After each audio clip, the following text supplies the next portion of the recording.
नमस्कार प्यारे साथियों। आज जिस विषय के बारे में हम चर्चा कर रहे हैं वो सभी किसान साथियों के लिए एवं जो विद्यार्थी कृषि शिक्षा जगत से जुड़े हुए हैं उन सभी के लिए बहुत ही शानदार महत्वपूर्ण टॉपिक है, जिसकी हम चर्चा करते हैं अधिकतर कि कौन सा पोषक तत्व का कार्य क्या होता है और इसका उपयोग कब करना है और इसकी कमी के लक्षण क्या है। यानी कि जो अपन किसान साथी न्यूट्रिएंट्स देते हैं, फसलों को पोषक तत्व देते हैं, तो उसकी कमी किसान साथी किस प्रकार से देख सकते हैं और वो कमी किस प्रकार से पूरी कर सकते हैं, जिससे कम लागत में अधिक उत्पादन किसान साथियों को मिल सकता है। जो कृषि शिक्षा जगत से जुड़े हुए विद्यार्थी हैं वो भी इसको अच्छी तरीके से देख सकते हैं।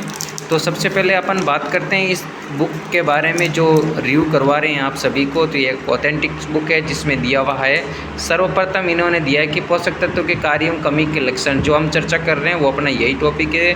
तो इसमें नत्रजनन के कार्य यानी कि नाइट्रोजन के कौन कौन से कार्य होते हैं और इसके क्या क्या कमी के लक्षण हो सकते हैं। तो सबसे पहले है कि पर्णहरित अमीनो अम्ल और प्रोटीन के निर्माण में भी बहुत आवश्यक होता है।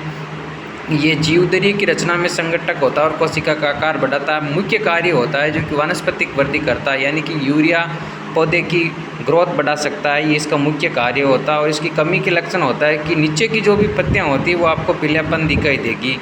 और जो फास्फोरस यानी कि अपना फास्फोरस की बात करते हैं तो डीएपी का जो मुख्य कार्य होता है वो क्या होता है, उसमें फास्फोरस भी होता है। तो फास्फोरस कोशिकाओं के ऊर्जा भंडारण एवं स्थानांतरण के लिए आवश्यक होता है और ये विकास तेजी से करवाता है कि वो लाइफ भी कहलाता है। इसकी उपस्थिति कोशिका का विभाजन भी शीघ्र हो सकता है।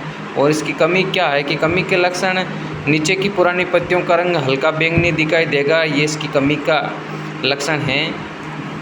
थर्ड नंबर पर अपन बात करते हैं कि पोटास की कमी के क्या कार्य हो सकते हैं। और पोटास पत्तियों के पर्णरंध्र खुलने और बंद होने के नियमित करता है, पौधों को रसाकर्षण दाव में बढ़ाता है, शर्करा का निर्माण में भी, अनाज के दानों की गुणवत्ता बढ़ाने में पोटास की मुख्य कार्य हो सकता है। और इसकी कमी है कि समय से पहले पत्तियों का गिरना, पत्तियां धब्बादार, बुरी और तथा उत्कों जल जाते हैं, ये इसकी कमी के लक्षण हैं। और इसे हिडन इंग्री यानी कि पौधा में पोटास की कमी होते हुए भी लक्षण नहीं देख पा सकते हैं। तो अपन ने जो बात की वो सर्वप्रथम की है नत्रजन यानी कि नाइट्रोजन की, फास्फोरस की और पोटास की, यानी कि एनपीके की अपनी जो बात हुई है वो मुख्य पोषक तत्वों के अपने पास में संपूर्ण जो चर्चा कर रहे हैं वो एनपीके है। और दूसरा नंबर पर आते हैं यानी कि द्वितीय पोषक तत्व, उसमें आता है कैल्शियम, मैग्नीशियम, सल्फर।